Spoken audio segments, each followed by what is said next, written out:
Hello, नमस्कार। Crossroads of knowledge channel में आपका बहुत बहुत स्वागत है। आज हम आपको इस वीडियो में बताने वाले हैं साउथ सूडान के बारे में। लेकिन उससे पहले हम आपसे रिक्वेस्ट करना चाहते हैं कि प्लीज़ हमारे चैनल को लाइक और सब्सक्राइब कीजिए। आपकी सब्सक्रिप्शन और आपके लाइक्स हमें इनकरेज करते हैं कि हम और अच्छे से एजुकेशनल वीडियोज़ को बनाएं। तो बिना टाइम वेस्ट किए शुरू करते हैं। South Sudan. साउथ सूडान एक अफ्रीकन कंट्री है जिसको आज़ादी मिली थी सूडान से 2011 में। 2011 में ये सूडान से अलग हुआ था, वैसे ही जैसे पाकिस्तान इंडिया से अलग हुआ था। लेकिन पाकिस्तान और इंडिया जैसा हिस्ट्री इसकी नहीं है, इसकी हिस्ट्री बहुत डिफरेंट है। साउथ सूडान के बारे में जानने से पहले हमें सूडान की हिस्ट्री के बारे में पता करना होगा। सूडान सूडान 1 जुलाई 1956 को लिबरेट हुआ। इनकी जो गवर्नमेंट थी वो अरब गवर्नमेंट थी, और जो मेन रिलीजन था इनका वो था इस्लामिक, यानी कि मुस्लिम रिलीजन था। और जब इनका कॉन्स्टिट्यूशन बना तो इन्होंने अपने स्टेट को, यानी कि अपनी कंट्री को इस्लामिक स्टेट कंसिडर किया, चॉइसेस दिए कि इस्लामिक स्टेट का चॉइस दिया और बोला कि हम एक सेकुलर कंट्री बनाएंगे, और प्रॉमिस किया कि हम सबको ऑटोनॉमी देंगे। ऑटोनॉमी का मतलब ये होता है कि हम सबको डिसीजंस लेने का खुद मौका देंगे। एक्चुअली बेसिकली चीज़ ये थी कि जो नॉर्थ सूडान है, जिसको आप सूडान बोलते हैं, वो था मुस्लिम मेजॉरिटी, और जो साउथ सूडान जो एरिया था वो था क्रिश्चियन मेजॉरिटी। तो जब गवर्नमेंट इनकी बनी, वो बनी अरब गवर्नमेंट, यानी कि मुस्लिम मेजॉरिटी वाली गवर्नमेंट बनी। लेकिन उन्होंने बोला कि हम सबको ऑटोनॉमी देंगे, सबको रीजनल राइट्स देंगे कि आप अपने रीजन के डिसीजन खुद ले सकते हैं। लेकिन जो साउथ सूडान की जो पॉपुलेशन थी, वो बीइंग ए क्रिश्चियन, उनको लगा कि शायद हमारे राइट्स को ये वो प्रॉपरली एड्रेस नहीं करेंगे। तो एक वॉर चल पड़ी, और ये वॉर थी first civil war of Sudan. ये शुरू हुई 1955 में और ये एंड हुई 1972 में। 1955 से 1972 तक काफ़ी ज़्यादा ब्लड शेड हुआ, और उसके बाद 1972 में एक एग्रीमेंट साइन कर दिया गया जिसका नाम था अदीस अब्बा एग्रीमेंट। इस एग्रीमेंट में ये बोला गया कि हम साउथ सूडान को, जो कि क्रिश्चियन मेजॉरिटी था, उसको हम रीजनल ऑटोनॉमी देंगे, यानी कि उनको अपने रीजन के डिसीजंस लेने का पूरा अधिकार होगा। इस एग्रीमेंट के बाद थोड़े टाइम तक सब कुछ ठीक रहा, लेकिन 1983 में जो सूडान के प्रेसिडेंट थे, सूडान या नॉर्थ सूडान बोल लीजिए, उनके प्रेसिडेंट जो थे ज़फ़र निमारी, उन्होंने शरिया लॉ इंट्रोड्यूस कर दिया, और जो भी उन्होंने अदीस अब्बा एग्रीमेंट ने प्रोमिस किए थे उसे बैक ऑफ हो गए, यानी कि उन्होंने बोला कि हम नहीं मानते इसको।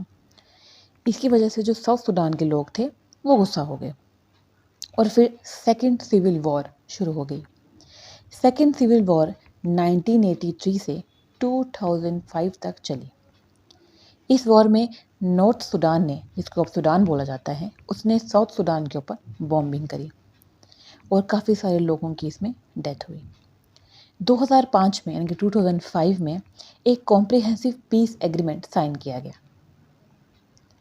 और इसमें ये बोला गया कि साउथ सूडान को हम इंडिपेंडेंट कर देंगे, यानी कि उसको अलग कर देंगे वोटिंग के थ्रू।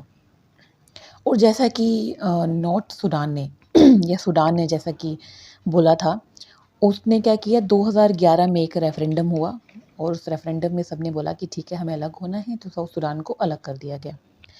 साउथ सूडान 9 जुलाई 2011 को एक अलग इंडिपेंडेंट कंट्री बन गया, जिसकी कैपिटल का नाम रखा गया ज़ूबा। एक मैं आपको यहाँ पे छोटी सी इंफॉर्मेशन देना चाहती हूँ कि साउथ सूडान में सिर्फ क्रिश्चियंस ही नहीं है, साउथ सूडान में कुछ ट्राइबल पॉपुलेशन भी है। और ये मैं आपको इसलिए बता रही हूँ कि आगे के जो भी चीज़ें इस कंट्री में हुई वो इस ट्राइबल कम्युनिटी से बहुत ही ज़्यादा लिंक करती हैं। 2011 से 2013 तक कोई इशू नहीं हुआ, सब कुछ ठीक ठाक रहा साउथ सूडान में। लेकिन फिर क्या हुआ, जो उनकी गवर्नमेंट थी, उनके एक बंदे थे, इनका नाम था साल्वा कीर। उन्होंने क्या किया, जो वहाँ के वाइस प्रेसिडेंट थे डॉक्टर रीक मचर, उनको उनकी डेजिग्नेशन से या पोस्ट बोलते हैं उससे उनको बाहर कर दिया। इसकी वजह से क्या हुआ, जो वहाँ की आर्मी थी, यानी कि सोल्जर्स थे, उसमें से दो, आपको मैंने बताया था कि दो ट्राइबल या इतनी ग्रुप्स थे, उन इतनी ग्रुप्स के बीच में जो दो सोल्जर्स, जो उन दोनों को फॉलो, ऐसे लेट से कि एक आर्मी है, आर्मी में आधे लोग इस ग्रुप के हैं, आधे लोग उस ग्रुप के हैं, तो जैसे ही उनके प्रेसिडेंट को निकाला गया तो उन दोनों ग्रुप्स की लड़ाई हो गई। वो एथनिक ग्रुप्स हैं जिनका नाम है दिनका और न्यूर। जो दिनका के लोग थे वो किर को सपोर्ट करते, जो प्रेसिडेंट है उनके साल्वा किर इनको सपोर्ट करते थे। और जो न्यूर एथनिक ग्रुप है ये सपोर्ट करता था उनके वाइस प्रेसिडेंट थे डॉक्टर रीक मच्छर को। इन दोनों इथनिक ग्रुप्स के बीच में लड़ाई शुरू होगी। अब आप पूछेंगे ये ट्राइबल ग्रुप्स तो इथनिक ग्रुप्स कौन होते हैं? एक्चुअली कुछ ट्राइबल एरियाज़ होते हैं, कुछ इथनिक ग्रुप्स होते हैं।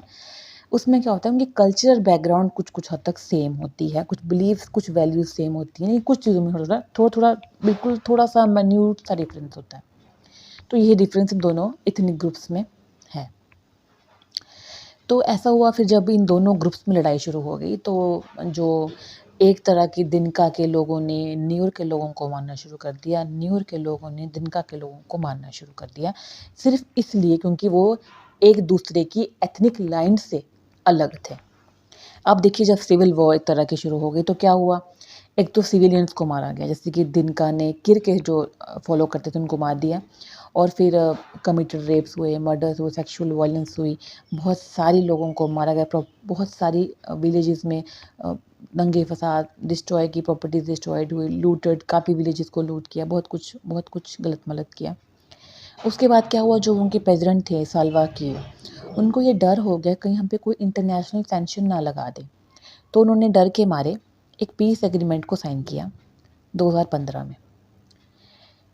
इस पीस एग्रीमेंट में उन्होंने क्या किया, जो उनके प्रेसिडेंट थे, वाइस प्रेसिडेंट थे डॉक्टर रीक मच्छर, उनको फिर से उनकी पोजीशन दे दी 2016 में।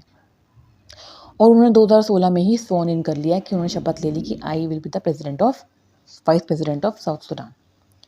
उसके बाद क्या हुआ, ये जो रीक मच्छर जी थे ये कंट्री से बाहर चले गए और उसके बाद ये वापस आए और इनके वापस आते ही फिर से दंगे फसाद होने शुरू हो गए। अब दंगे फसाद कर रहा है जो बंदा, उसकी आरती तो करेगी नहीं गवर्नमेंट।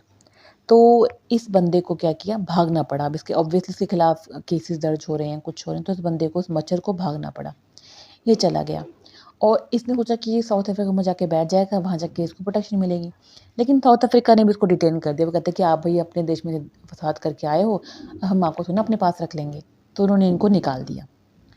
उसके बाद फिर से 2017-2018 में सीज़ फायर हुआ और नेगोशिएशन हुई दोनों साइड से कि हाँ भाई अब लड़ाई झगड़ा नहीं करेंगे।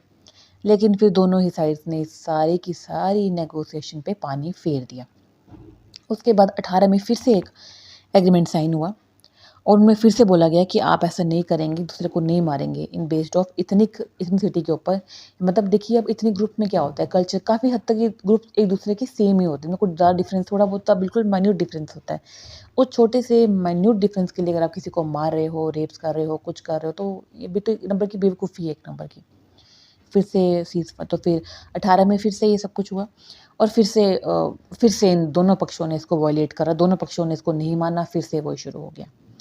उसके बाद अभी तक 5 साल तक ये वॉर उसके बाद चली और उसके बाद 4 मिलियन से ज़्यादा लोग इस पे मर चुके हैं। अभी सऊदी अरेबिया ने, यूएन ने, यूएसए ने, सब ने इस पे पीस टॉक्स करी हैं, नेगोशिएशन करने की कोशिश करी है, लेकिन ये मान नहीं रहे हैं। तो अब देखते हैं क्या होता है। अब देखिए आप बोलेंगे कि भाई फिर यूएन क्यों बनाया है अगर ये कुछ कर ही नहीं रहा है यूएन। तो यूएन ने क्या किया था, अपनी एक पीस कीपिंग फ़ोर्स भेजी थी। पीस कीपिंग फ़ोर्स यूएन के पास एक होती है जो जो यूएन के मेंबर्स हैं उनसे वो कुछ परसेंटेज ऑफ सोल्जर्स के मांग लेता है कि आप हमें इतना परसेंट सोल्जर्स दे दीजिए, ये हम पीस कीपिंग फ़ोर्स में रखेंगे। इंडिया भी अपने मेंबर्स को पीस कीपिंग फ़ोर्स में भेजता है, अपने सोल्जर्स को। और इस पीस कीपिंग फ़ोर्स में जो सोल्जर्स जाते हैं वो यूएन की तरफ से लड़ते हैं, मतलब यूएन की तरफ से जो काम दिया जाता है वो उसको सपोर्ट करते हैं।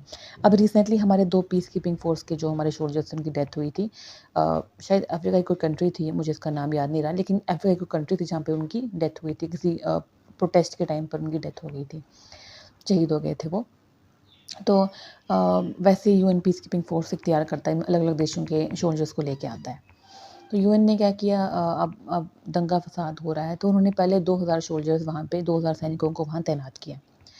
फिर उसके बाद इन्होंने 2000 से 6000 कर दिए, 6000 से 7000 कर दिए, क्योंकि अब कॉन्फ्लिक्ट इतना इंक्रीज़ हो चुका था, कितना बढ़ चुका था विवाद, कि उनको लगा कि नहीं अब हमें ज़्यादा सैनिकों को भेजना चाहिए। तो फिर लेकिन क्या हुआ कि यूएन का जो उनकी गवर्नमेंट है, जो उनके प्रेसिडेंट थे डॉक्टर सेल्वा कीर जो प्रेसिडेंट थे, उनके साथ ज़्यादा अच्छी से बनती नहीं थी। तो उनके लिए एक तरह से वहाँ पे कोई रेस्क्यू ऑपरेशंस करना या कुछ सब कुछ करना थोड़ा डिफ़िकल्ट हो गया था और वो मानते भी नहीं थे। और लेकिन ये जो सब कुछ यूएन ने किया उसका कोई ख़ास बेनिफिट नहीं हुआ। और मैं एक बात आपको बताना भूल गई, जब ये वॉर चल रही थी साउथ सूडान में, तो 2017 में बहुत ज़बरदस्त सूखा पड़ा था साउथ सूडान में। अब आप देखिए जो आगे की अफ्रीकन कंट्रीज़, हम जानते हैं अफ्रीकन कंट्रीज़ कैसी हैं, मतलब वहाँ पे ज़्यादातर एरिया डेज़र्ट एरिया है, प्लस उसमें फिर फ़ेमिन पड़ जाए और फिर इसमें वॉर जैसी कोई चीज़ हो जाए। वॉर में वैसे भी फूड शॉर्टेजेस हो जाती हैं, फूड शॉर्टेज हो जाए तो फिर सोचिए कितना डिफ़िकल्ट होता है लोगों के लिए रहना। और इस वजह से काफ़ी सारे जो लोग बेचारे, जो आधे तो वॉर से मर गए होंगे, आधे भूखमरी से मर गए होंगे, आधे रिसोर्सेज़ नहीं हैं, खाने-पीने की तंगी है उससे मर गए होंगे। आप काफ़ी जो हमारे इंडियन सोल्जर्स जो अभी यूएन पीस कीपिंग फ़ोर्स में थे, जैसे मैं बता चुकी हूँ पहले, जो साउथ सूडान से वापस आए, अगर आप उनकी कहीं पे भी इंटरव्यूज़ या कोई पॉडकास्ट में उनको देखेंगे तो वो आपको बताएँगे कि कितना अजीब-सा सिनेरियो साउथ सूडान का इस टाइम पर है कि खाने के लिए बच्चों के पास कुछ नहीं है, मतलब आप लगा लीजिए इतना बुरा हाल है। तो ये वीडियो थी साउथ सूडान के ऊपर। अगर आप ऐसी ही एजुकेशनल वीडियोस और देखना चाहते हैं तो आप हमारे चैनल को प्लीज़ सब्सक्राइब कीजिए, लाइक कीजिए और आप जैसे नेक्स्ट वीडियो आप किस चीज़ पे देखना चाहते हैं वो हमारे कमेंट सेक्शन में बताइए। और मैं आपको एक बात बता दूँ कि चैनल सिर्फ एजुकेशनल चैनल नहीं है, आपको यहाँ पे कई सारे रिलीजियस टॉपिक्स और मोटिवेशनल टॉपिक्स भी जानने को हम आपको बताएंगे इसके बारे में भी। जैसे कई सारे रिचुअल क्यों किए जाते हैं हमारे रिलीजन में और रिचुअल्स के पीछे क्या रीज़न होता है, क्यों किए जाते हैं, उसके बारे में हम थोड़ी सी साइंस आपको बताएंगे हम उसके बारे में। प्लस अगर आप जो अभी रिसेंटली हैपनिंग्स यूरोप में हो रही हैं, जैसे कि अभी फ्रांस में अभी रिसेंटली जो इश्यूज चल रहे हैं उसके बारे में जानना चाहते हैं तो प्लीज़ हमें उसके बारे में भी बताइए, हम उसके बारे में भी अच्छे से आपको एक्सप्लेन करेंगे और आपको फ्रांस के बारे में बताएंगे कि फ्रांस में अभी रिसेंटली क्या क्या हैपनिंग्स हुई हैं। तो educational, religious, motivational, geography, geopolitical सब कुछ हम कवर करेंगे।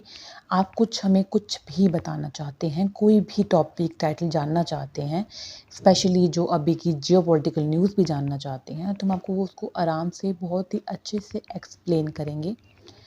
आपकी फ़ीडबैक, आपके कमेंट्स ही हमें इनकरेज करते हैं, तो प्लीज़ अपनी फ़ीडबैक और अपने कमेंट्स प्लीज़ दीजिए, लाइक और सब्सक्राइब कीजिए। हमारी वीडियो को आपने देखा, उसके लिए अपना टाइम लगाया, उसके लिए थैंक यू सो मच, बहुत-बहुत धन्यवाद।